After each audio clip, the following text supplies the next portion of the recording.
Welcome back to Elevated Outdoors. I'm your host, Quentin.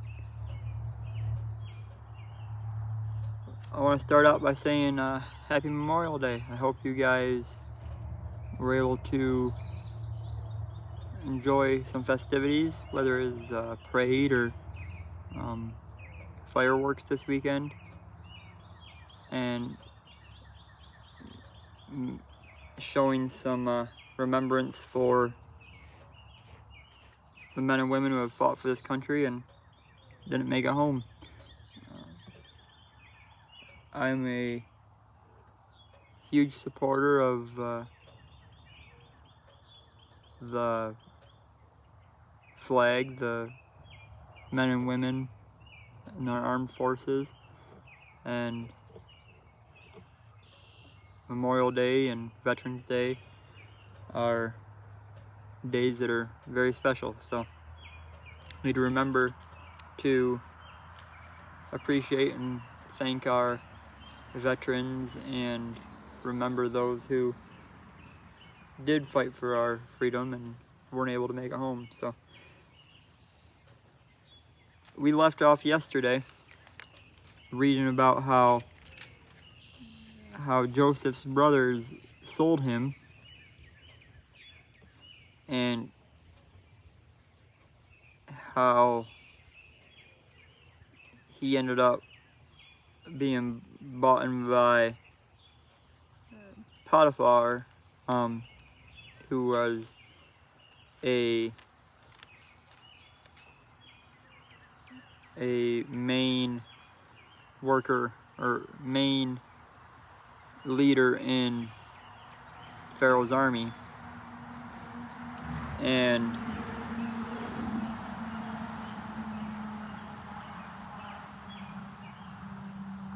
And then Potiphar's wife essentially accused Joseph of rape. Now he refused to do anything with her, and that's why she got upset and accused him of such, and he was put into prison. But because of his relationship with Potiphar,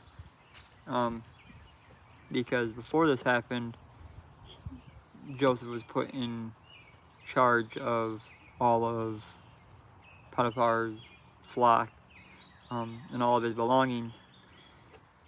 So once he was put into prison, he was again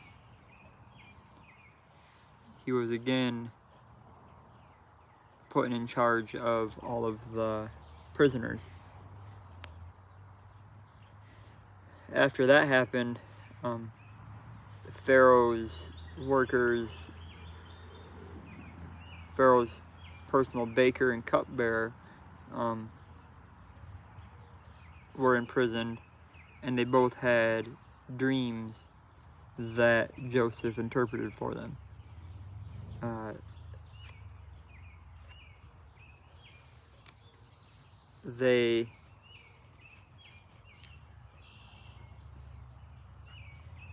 The dreams both had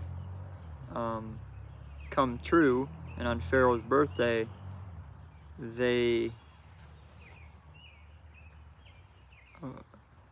which would be the third day that was mentioned in the dream,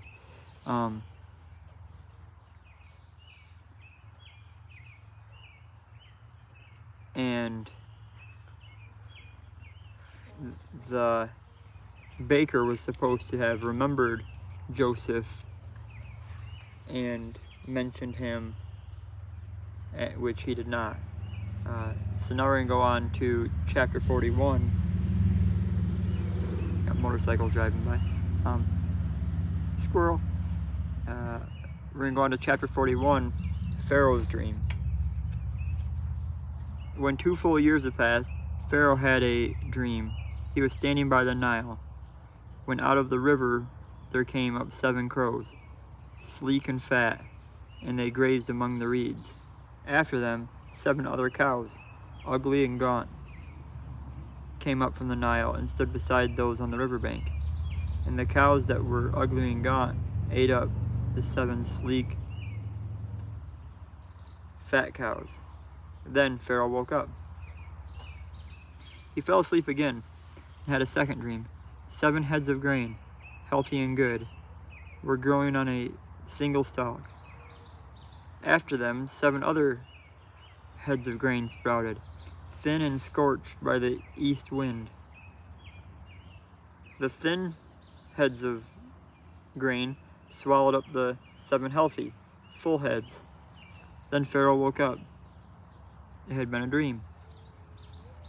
In the morning, his mind was troubled, so he sent for all the magicians and all the wise men of Egypt. Pharaoh told them his dreams, but none of them could interpret them for him. Then the chief cupbearer said to Pharaoh, "Today I am reminded of my shortcomings. Pharaoh was once angry with his servants, and he imprisoned me and the chief baker in the house of the captain of the guard. Each of us had a dream the same night, and each dream had a meaning of its own. Now a young Hebrew was there with us, a servant of the captain of the guard. We told him our dreams, and he interpreted them for us, giving each man the interpretation of his dream.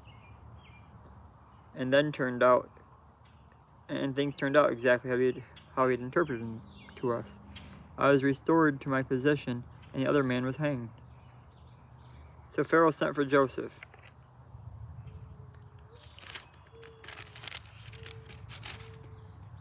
And he was quickly brought from the dungeon. And he had shaved and changed his clothes. He came before Pharaoh. And when he had shaved and changed his clothes, he came before Pharaoh. Pharaoh said to Joseph, "I had a dream, and no one can interpret it. But I have heard it said of you that when you hear a dream, you can interpret it." "I cannot do it," Joseph replied to Pharaoh, "but God will give Pharaoh the answer he desires." Then Pharaoh said to Joseph, "In my dream I was standing on the bank of the Nile, when out of the river there came up 7 cows, fat and sleek, and they grazed among the reeds. After them 7 other cows came up, scrawny and very ugly and lean. I had never seen such ugly cows.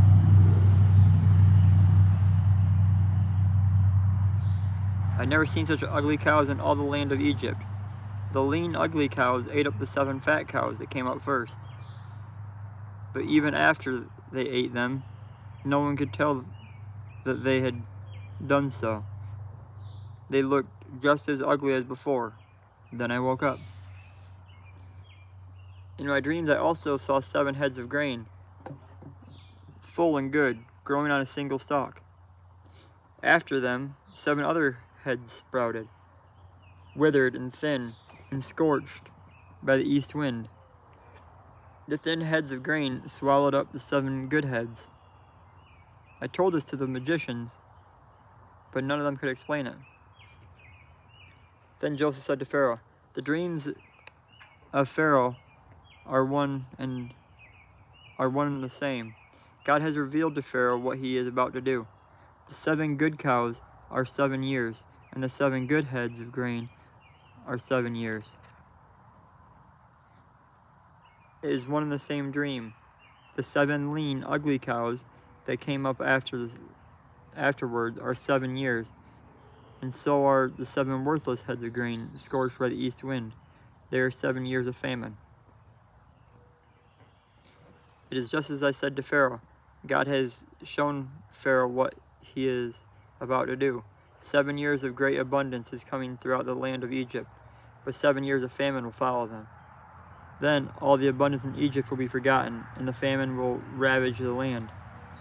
The abundance in the land will not be remembered, because the famine that follows it is so severe. The reason that the dream was given to Pharaoh in 2 forms is that the matter has been firmly decided by God, and God will do it soon.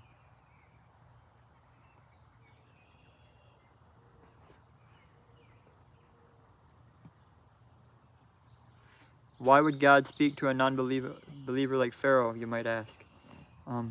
God may work through anyone to accomplish his purposes. Me, you, absolutely anybody. The pastor at your church or the homeless man on the corner. God does not discriminate. Either there was Abimelech, the Palestine king, to whom God spoke in a dream in Genesis chapter 20, verse 3 through 7. God influenced mighty leaders like the Babylonian king Nebuchadnezzar, an unnamed Assyrian king, and Cyrus, the founder of the Persian Empire, to accomplish his will. So he doesn't always, although God doesn't, it's not required of you to accept Jesus Christ into your heart and become a believer. Doing so will help you understand better what we'll understand the lesson better and be better grounded in your faith. We're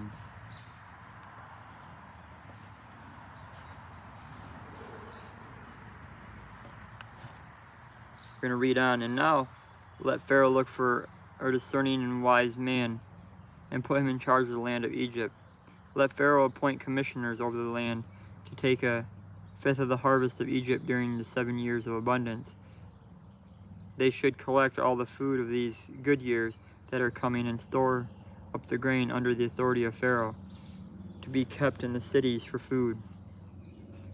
This food should be held in reserve for the country, to be used during the 7 years of famine that will come upon Egypt, so that the country may not be ruined by the famine. The plan seemed good to Pharaoh and to all of his officials. So Pharaoh asked them, "Can we find anyone like this man, the one whom is the Spirit of God?"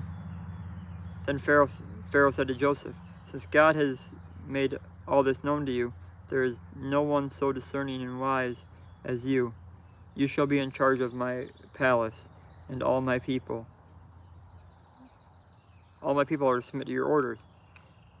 Only with respect to the throne will I be greater than you." So Joseph was put in charge of Egypt.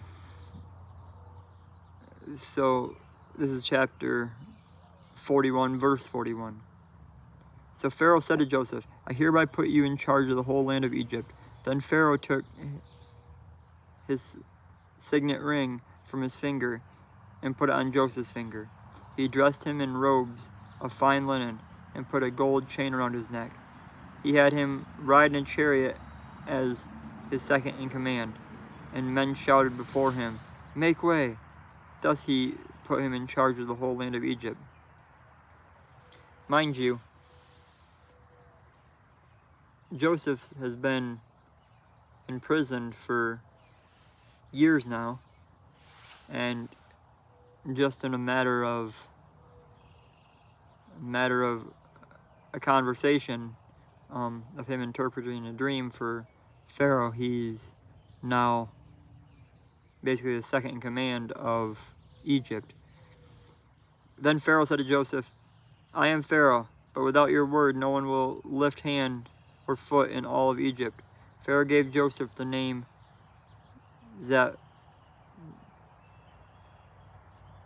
Zaphaneth-Paneah, and gave him Asenath, daughter of Porphyria, priest of On, to be his wife. And Joseph went throughout the land of Egypt. Joseph was 30 years old when he entered the service of Pharaoh, the king of Egypt. And Joseph went out from Pharaoh's presence and traveled throughout Egypt. During the 7 years of abundance, the land produced plentiful. Joseph collected all the food produced in those 7 years of abundance in Egypt and stored it in the cities. Each city, he put the food grown in the field surrounding it. Joseph stored up huge quantities of grain, like the sand of the sea. It was so much that he stopped keeping record because it was beyond measure. Before the years of famine came, 2 sons were born to Joseph by Asenath, daughter of Porphyria, priest of On. Joseph named his firstborn Manasseh and said, "It is because God made me forget all of my trouble in my father's household." The second son he named Ephraim and said, "It's because God has made me fruitful in the land of my suffering." The 7 years of abundance in Egypt came to an end, and the 7 years of famine began. Just as Joseph had said, there was famine in all the other lands, but in the whole land of Egypt there was food. When all Egypt began to feel the famine, the people cried to Pharaoh for food. Then Pharaoh told all the Egyptians, "Go to Joseph and do what he tells you."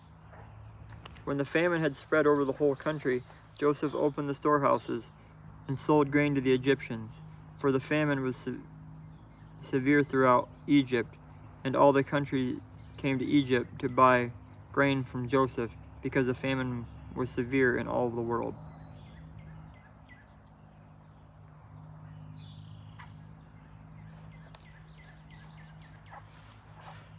You may ask, why did Pharaoh change Joseph's name? You see names changing multiple times throughout the Bible. A lot of times it's a few of the times we've seen it was by God himself. In this situation, it was Pharaoh who changed Joseph's name, and that was to indicate Joseph's complete acceptance into Pharaoh's court and the Egyptian culture.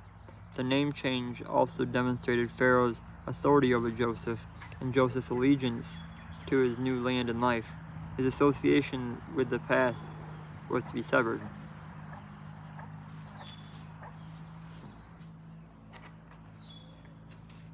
We're going to speak of Joseph's brothers who previously sold Joseph. They're going to go to Egypt and learn of Joseph's successes there. When Jacob learned that there was grain in Egypt, he said to his sons, "Why do you just keep looking at each other?" he continued.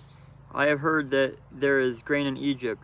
Go down there and buy some for us, so that we may live and not die." Then 10 of Joseph's brothers went down to buy grain from Egypt, but Jacob did not send Benjamin, Joseph's brother, with the others, because he was afraid that harm might come to him. So Israel's sons were among those who went to buy grain, for the famine was in the land of Canaan also. Now Joseph was the governor of the land, and the one who sold grain to all of its people. So when Joseph's brothers arrived, they bowed down to him and their faces to the ground. As soon as Joseph saw his brothers, he recognized them, but he pretended to be a stranger and spoke harshly to them. "Where do you come from?" he asked. "From the land of Canaan," they replied, "to buy food." Although Joseph recognized his brothers, they did not recognize him. Then he remembered his dreams about them and said to them, "You are spies. You have come to see whether our land is unprotected." "No, my lord," they answered. "Your servants have come to buy food. We are all the sons of one man. Your servants are honest men, not spies." "No," he said to them. "You have come to see where our land is unprotected." But they replied, "Your servants were 12 brothers, the sons of one man, who live in the land of Canaan. The youngest is now with our father, and one is no more." Joseph said to them, "It is just as I told you. You are spies, and this is how you be tested. As surely as Pharaoh lives, you will not leave this place until your youngest brother comes here. Send one of your number to get your brother. The rest will be kept in prison, so that your words may be tested to see if you are telling the truth. If you are not, then as surely as Pharaoh lives, you are spies." And he put them all in custody for 3 days. On the third day, Joseph said to them, "Do this, and you will live, for I fear God. If you are honest men, let one of your brothers stay here in prison, while the rest of you go and take the grain back for your starving households. But you must bring your youngest brother to me, so that your words may be verified, and that you may not die." This they proceeded to do. They said to one another, "Surely we are being punished because of our brother. We saw how distressed he was when he pleaded with us for his life, but he would not listen.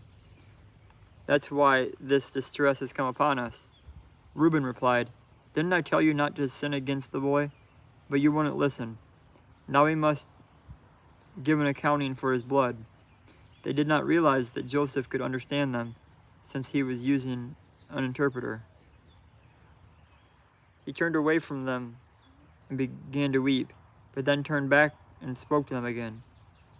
He had Simon taken from them and bound before their eyes.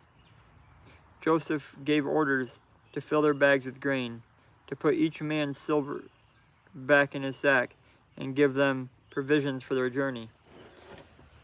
After this was done for them, they loaded their grain on their donkeys and left. At the place where they had stopped for the night, one of them opened his sack to get the feed for his donkey, and he saw his silver in the mouth of his sack. "My silver has been returned," he said to his brothers. "Here it is in my sack." Their hearts sank when they turned to each other, trembling, and said, "What is this that God has done to us?" When they have come to their father Jacob in the land of Canaan, they told him all of what happened to them. They said, "The man who is Lord over the land spoke harshly to us and treated us as though we were spying on the land. But we said to him, 'We are honest men. We are not spies. We are 12 brothers, sons of one father. One is no more, and the youngest is now with our father in Canaan.' Then the man who is Lord over the land said to us, 'This is how I will know whether you are honest men. Leave one of your brothers here with me, and take food to your starving households, and go. But bring your youngest brother to me, so I will know that you are not spies, but honest men. Then I will give you your brother back, and you can trade in the land.' As they were emptying their sacks, there in each man's sack was a pouch of silver. When they and their father saw the money pouches, they were frightened. Their father Jacob said to them, 'You have deprived me of my children. Joseph is no more, and Simon is no more. And now you want to take Benjamin? Everything is against me.' Then Reuben said to his father, 'You may put both of my sons to death if I do not bring him back to you. And trust him to my care, and I will bring him back.' But Jacob said, 'My son will not go down there with you. His brother is dead, and he is the only one left. If harm comes to him on the journey you are taking, you will bring my gray head down to the grave in sorrow.'"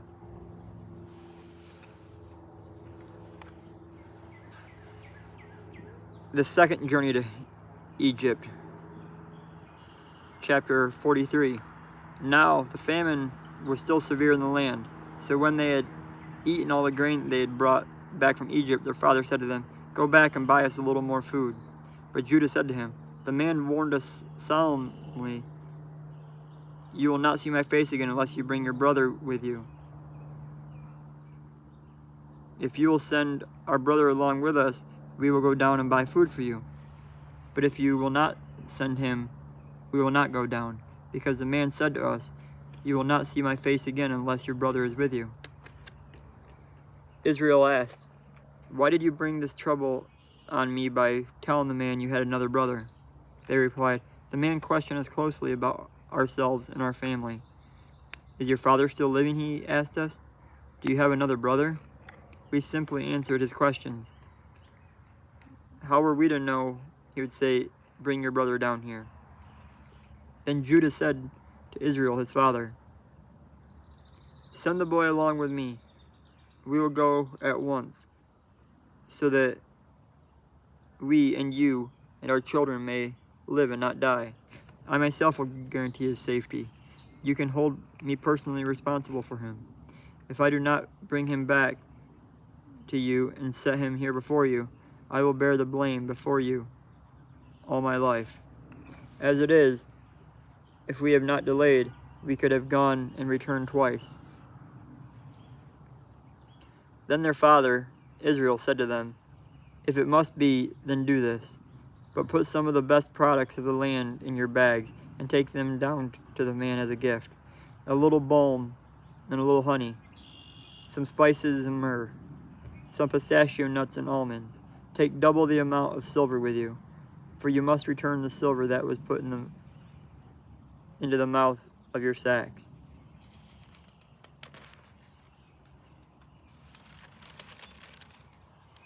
Perhaps it was a mistake. Take your brother also and go back to the man at once. And may God Almighty grant you mercy before the man, so that he will let your other brother and Benjamin come back with you. As for me, if I am bereaved, I am bereaved. So the men took the gifts and double the amount of silver, and Benjamin also. They hurried down to Egypt and presented themselves to Joseph. When Joseph saw Benjamin with him, he said to the steward of his house, take these men to my house, slaughter an animal and prepare dinner. They are to eat with me at noon. The man did as Joseph told them, and he took the men to Joseph's house. Now the men were frightened when they were taken to his house. They thought, we were brought here because of the silver, and he wants silver that was put back in our sacks the first time. He wants to attack us and overpower us and seize us as slaves and take our donkeys. So they went up to Joseph's steward and spoke to him at the entrance of the house. Please, sir, they said, we came down here the first time to buy food, but at the place where we stopped for the night, we opened our sacks, and each of us found silver, the exact weight in the mouth of his sack. So we have brought it back with us. We have also brought additional silver with us to buy food. We don't know who put the silver in our sacks. It's all right, he said. Don't be afraid. Your God, the God of your father, has given you treasure in your sacks. I received your silver. Then he brought Simon out to them. The steward took the men into Joseph's house, gave them water to wash their feet, and provided fodder for their donkeys. They prepared their gifts for Joseph's arrival at noon, because they had heard that they were to eat there. When Joseph came home, they presented him with the gifts they had brought him to the house, and they bowed down before him to the ground. He asked them how they were, and he said, How is your aged father you told me about? Is he still living? They replied, Your servant, our father, is still alive and well. And they bowed low to pay him honor. As he looked about and saw his brother Benjamin, his own mother's son, he asked, Is this your youngest brother, the one you told me about? And he said, God be gracious to you, my son. Deeply moved at the sight of his brother, Joseph hurried out and looked for a place to weep. He went into his private room and wept there.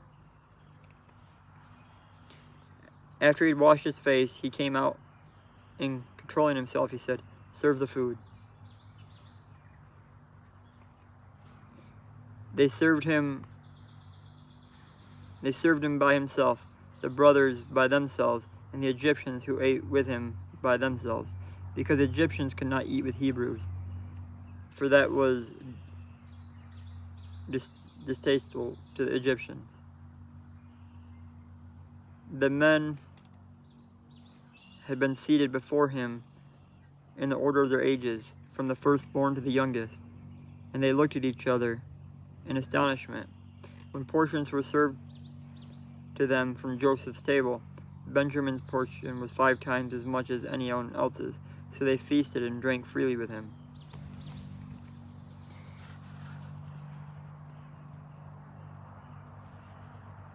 So Joseph was kind of playing mind games with his brother.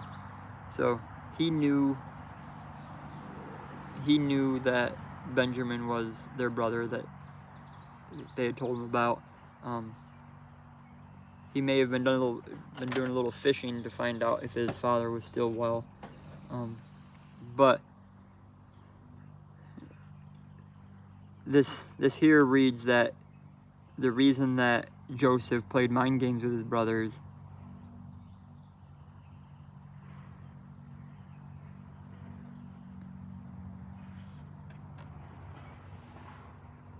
is to help them deal with the old issue of the brother abandonments.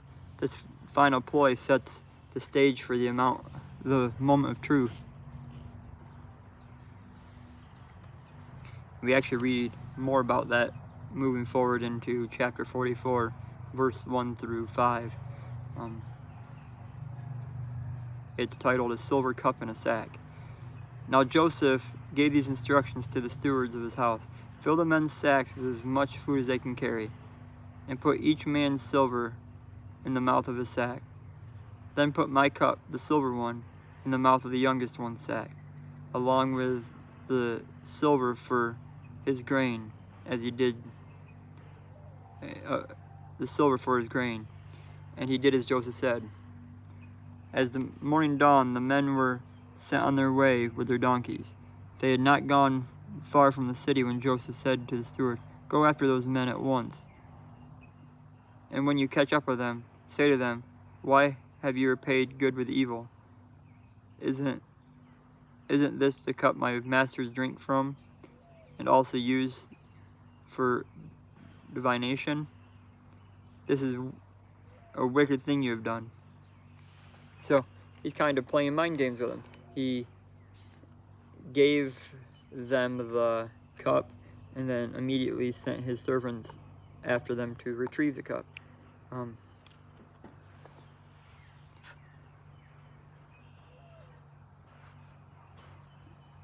As the morning dawned, the men were sent on their way. Okay, oh, sorry, we just read that part. Verse 6. When he caught up with them, he repeated those words to them. But they said to him, "Why does my Lord say such thing? Far be it from your servants to do anything like that. We even brought back to you from the land of Canaan the silver we found inside the mouths of our sacks. So why would we steal silver or gold from your master's house? If any of your servants is found to have it, he will die, and the rest of us will become the Lord's slaves." "Very well then," he said, "let it be as you say. Whoever is found to have it will become my slave. The rest of you will be free from blame." Each of them quickly lowered his sack to the ground and opened it. Then the steward proceeded to search, beginning with the oldest and ending with the youngest. And the cup was found in Benjamin's sack. At this, they tore their clothes. Then they all loaded their donkeys and returned to the city. Joseph was still in the house of Judah, and his brothers came in, and they threw themselves to the ground before him. Joseph said to them, "What is this you have done? Don't you know that a man like me can find things out by deviation? No, divination? Sorry. What can we say, my lord?" Judah replied. "What can we say? How can we prove our innocence? God has uncovered our servant's guilt. We are now my lord's slaves. We ourselves are the ones who was found to have the cup." But Joseph said, "Far be it from me to do such a thing, for only the man who is found to have the cup will become my slave. The rest of you go back to your father in peace." Then Judah went up to him and said, "Please, my lord, let your servant speak a word to my lord. Do not be angry with your servant. Though you are equal to Pharaoh himself, my lord asked his servants, do you have a father or brother? And we answered, we have an aged father, and there is a young son born to him in his old age. His brother is dead, and he is the only one of his mother's sons left, and his father loves him. When you said to your servants, bring him down to me, so I can see him for myself, and we said to my lord, the boy cannot leave his father. If he leaves, his father will die. But you told your servants, unless your youngest brother comes down with you, you will not see my face again. When we went back to your servant, my father, we told him what my lord had said. When our father said, go back and buy a little more food, but we said, we cannot go down. Only if our youngest brother is with us will we go. We cannot see the man's face unless our youngest brother is with us. Your servant, my father, said to us, you know that my wife bore me 2 sons. One of them went away from me, and I said, he has surely been torn to pieces, and I have not seen him since. If you take this one from me too, and harm comes to him, you will bring my gray head down to the grave in misery. So now, if the boy is not with us when we go back to your servant, my father, and if my father, whose life is closely bound up with the boy's life, sees that the boy isn't there, he will die. Your servants will bring the gray head of our father down to the grave in sorrow. Your servant guaranteed the boy's safety to my father. I said, if I do not bring him back to you, I will bear the blame before you, my father, all my life. Now then, please let your servant remain here as my lord's slave in place of the boy, and let the boy return with his brothers. How can I go back to my father if the boy is not with us? No, do not let me see the misery that would come upon my father.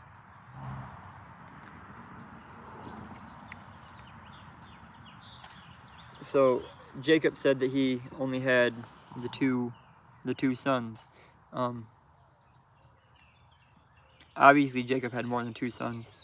He was the father of 12 sons, from whom the 12 tribes of Israel descended. The 2 sons Judah refers to here was Joseph and Benjamin, the only son of Jacob's favorite wife, Rachel. We read about her earlier in Genesis.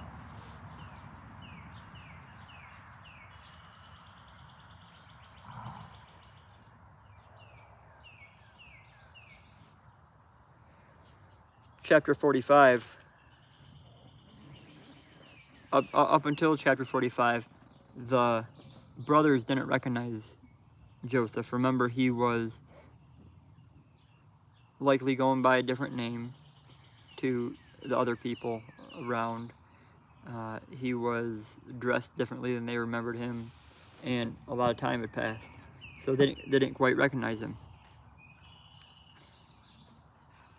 But here in chapter 45, Joseph makes himself known to his brothers.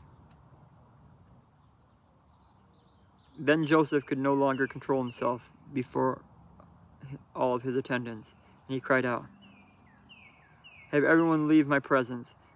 So there was no one with Joseph when he made himself known to his brothers. And he wept so loudly that the Egyptians heard him, and Pharaoh's household heard about it. Joseph said to his brothers, I am Joseph. Is my father still living? But his brothers were not able to answer him, because they were terrified at his presence. Then Joseph said to his brothers, come close to me. When they had done so, he said, I am your brother Joseph, the one that you sold into Egypt.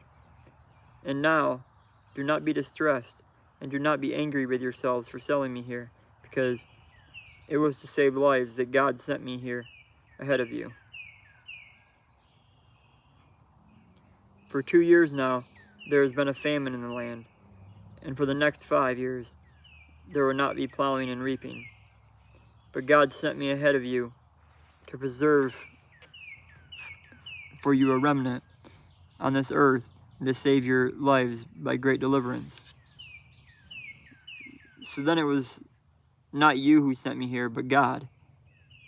He made me father to Pharaoh, lord of his entire household, and the ruler of all of Egypt.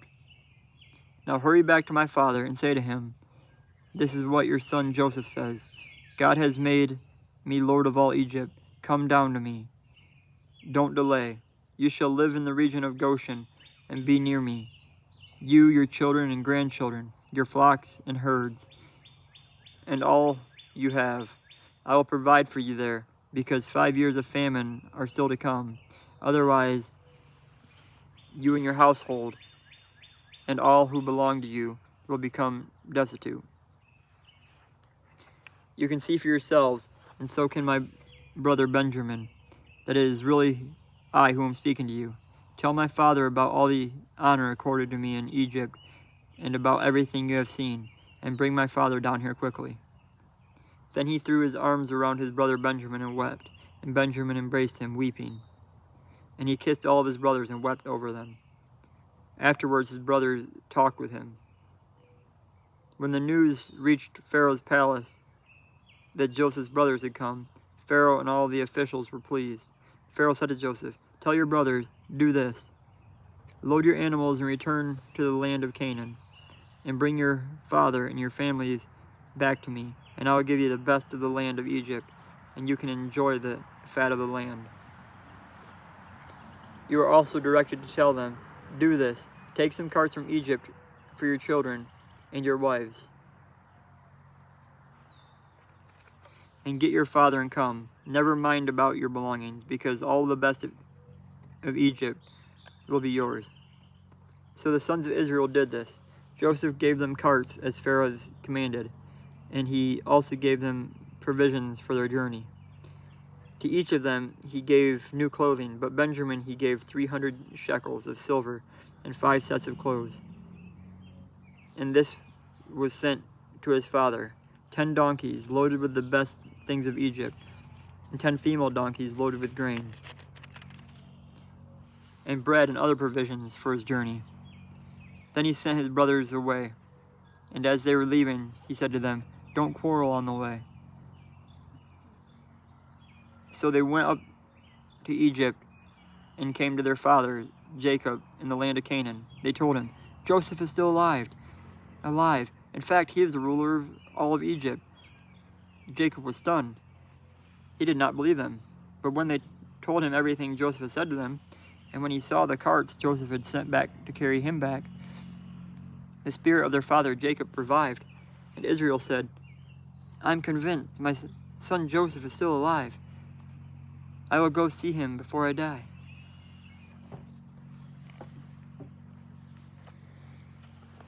Joseph told his brothers not to quarrel because his brothers had a history of quarreling.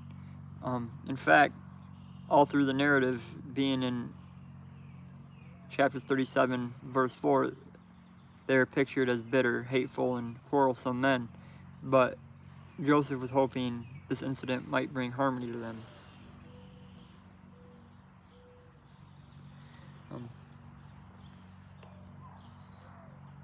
Chapter 46, Jacob goes to Egypt to see his son. So Israel set out with all that was his. And when he reached Beersheba, he offered sacrifices to the God of his father Isaac. And God spoke to Israel in a vision at night and said, Jacob, Jacob. Here I am, he replied. I am God, the God of your father, he said.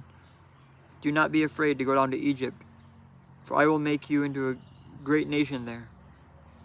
I will go down to Egypt with you, and I will surely bring you back again. And Joseph's own hand will close your eyes. Then Jacob left Beersheba, and Israel's son took their father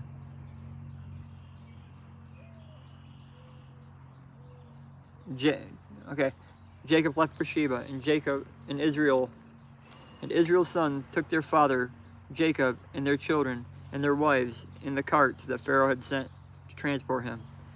They also took with them their livestock and possessions they had acquired in Canaan. And Jacob and all of his offspring went to Egypt.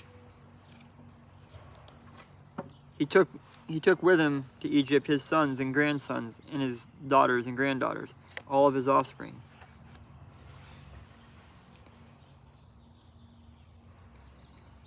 And then chapter 46, verses 8 on through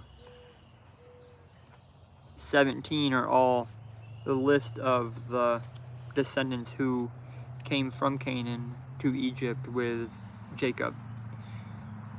We're not going to read those because my pronunciation of their names is not great.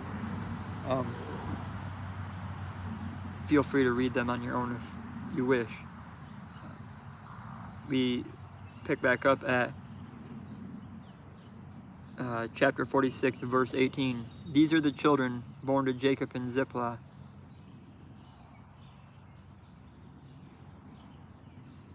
Okay, we're actually going to skip forward to chapter 46, verse 26, as 18 through 25 are also more names of descendants who came.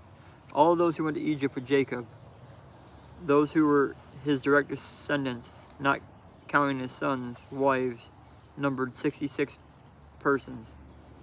With the 2 sons who had been born to Joseph in Egypt, the members of Jacob's family, which went to Egypt, were 70 in all. Now Jacob sent Judah ahead of him to Joseph to get directions to Goshen. When they arrived in the region of Goshen, Joseph had his chariot made ready and went to Goshen to meet his father Israel. Remember, Jacob's name was changed to Israel earlier in Genesis. As soon as Joseph appeared before him, he threw his arms around his father and wept for a long time. Israel said to Joseph, "Now I am ready to die, since I have seen for myself that you are still alive." Then Joseph said to his brothers and to his father's household, "I will go up and speak to Pharaoh, and will say to him, my brothers and my father's household who were living in the land of Canaan have come to me. The men are shepherds, they will tend livestock, and they have brought along their flocks and herds and everything they own. When Pharaoh calls you in and asks, 'What is your occupation?' you should answer, 'Your servants have tended livestock from our boyhood on, just as our fathers did.' Then you will be allowed to settle in the region of Goshen, for all the shepherds are detestable to the Egyptians." Joseph went and told Pharaoh, "My father and brothers and their flocks and herds and everything they own have come from the land of Canaan.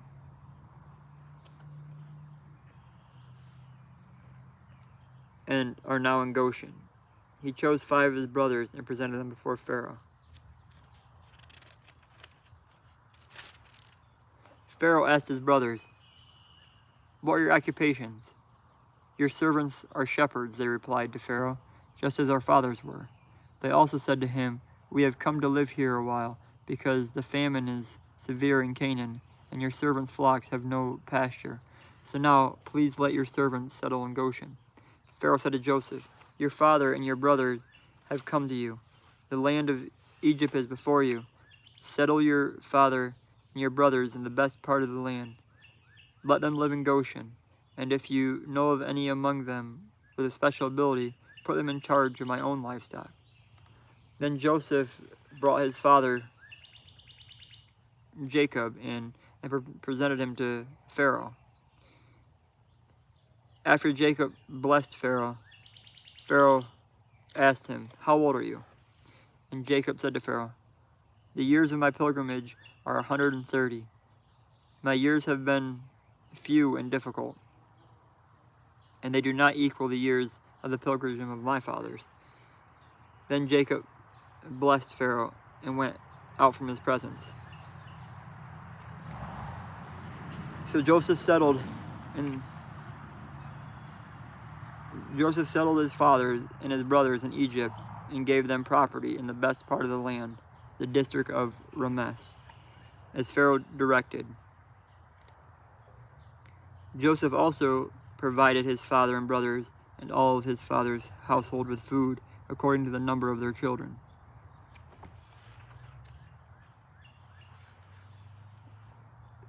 Joseph and the famine.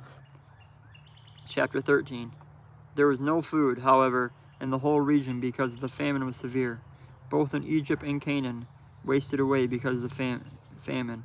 Joseph collected all the money that was to be found in Egypt and Canaan in payment for the grain they were buying, and he brought it to Pharaoh's palace. When the money of the people of Egypt and Canaan was gone, all Egypt came to Joseph and said, "Give us food. Why should we die before your eyes? Our money is used up."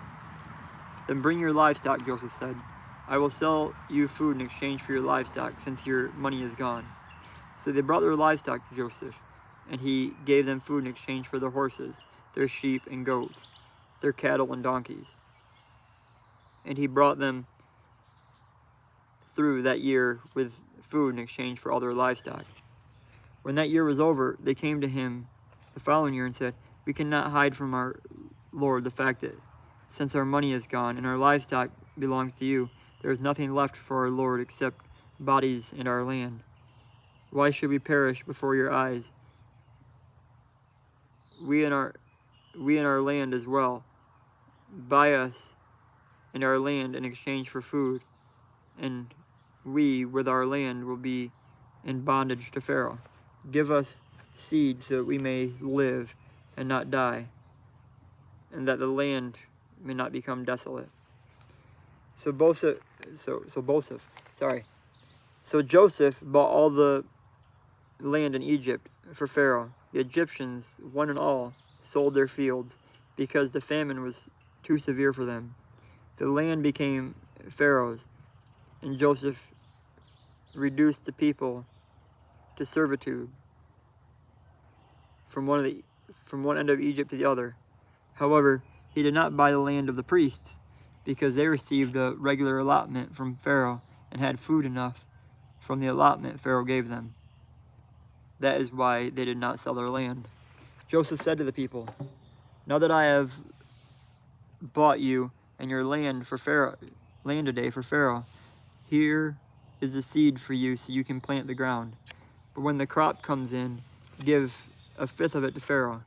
The other 4/5 you may keep as seeds for the field and for food for yourselves and the household and your children."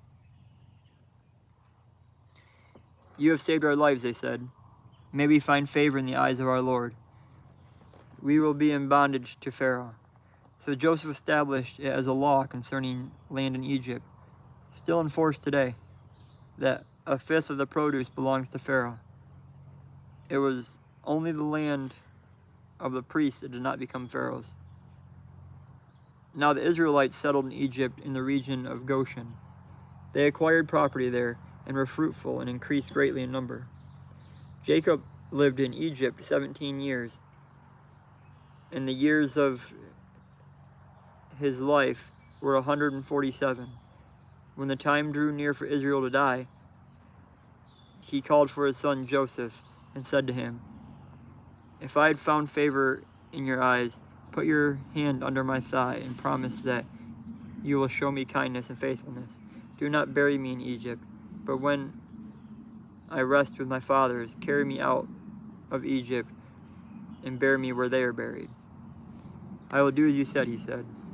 "I will do as you say," he said. "Swear to me," he said. Then Joseph swore to him, and Israel worshipped as he leaned on top of his staff. So it says that that law is still in effect today, that you're to give a fifth of your produce to Pharaoh. Now, what does that mean? Because Pharaoh is obviously passed away. This is, talking back in biblical times. So this is just assuming, so this doesn't mean necessarily today in modern times. Obviously Pharaoh's not in the picture anymore, but this is assuming that Moses wrote this, and today would have been considered 400 years later from when the accounts actually happened.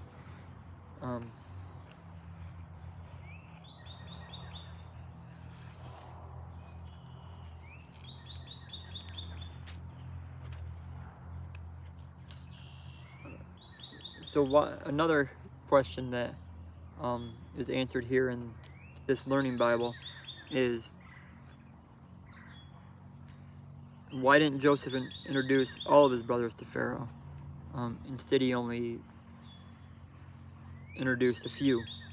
Egyptians were suspicious of foreigners entering their midst. A large clan like Jacob's could have been troublesome, so presenting only 5 brothers would be less imposing than 11. Emphasizing their pastoral vocation also helped mollify any concerns. Pharaoh would realize that Joseph's shepherd's family had no political ambitions and would not disrupt the economy. So instead of having a mass of people be introduced to you, it's much more comforting and welcoming to have just a few of the representatives, so to speak. So we are becoming very close to getting through Genesis. I know this video is going a little bit longer than, it's on the verge of going longer than others, and I don't want to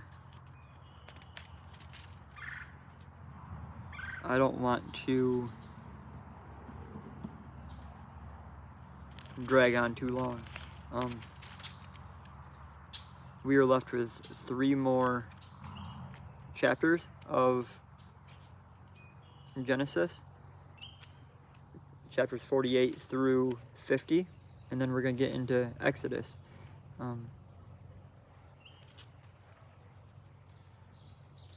So that's exciting. We're well on our way and working our way through the Bible. So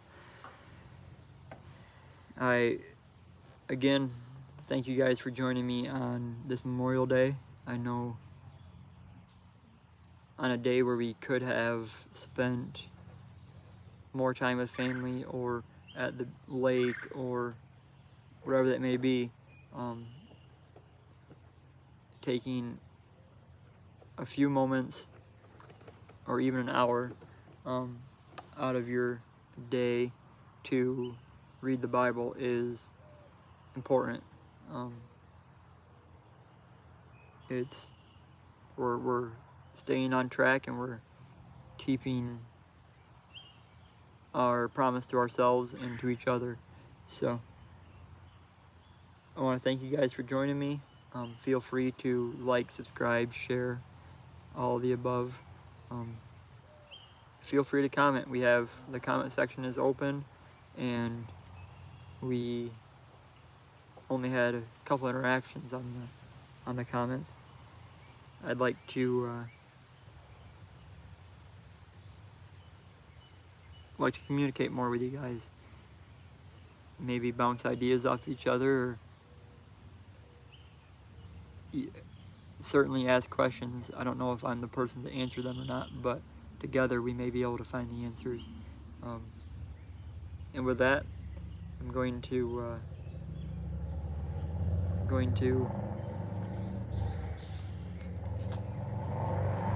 end this video and